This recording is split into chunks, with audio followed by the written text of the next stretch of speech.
ఇక ఎండాకాలం చాలైనట్టే అనిపిస్తుందబ్బా. ఏమన్నా కొడుతున్నాయా?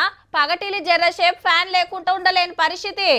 ఆఫీసులలో ఏసీలకు ఇరామ్ ఉంటలేదు, కూలర్లు ఆన్ చేస్తున్నారు చిన్నగా. గిసొంటి టైంలో ముత్తెమంత సేపు కరెంటు పోతే ఎట్లుంటది? అమ్మో అంటుండ్రులే. ఉబ్బరానుకుండ్రుడు కష్టమే.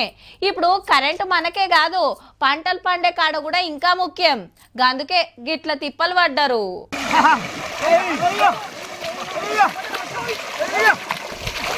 ఎడ్ల బండి మీదనే ట్రాన్స్ఫారం, రైతులే కాడెడ్లు.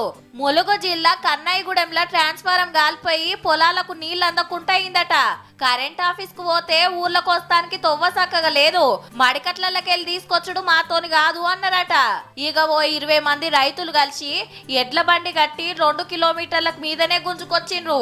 తొవ్వ పొంట అంటే ఎట్లా నోదేస్తారు గాని పొలాలకెళ్ళి తీసుకుపోవుడే అస్సలు తిప్పలు.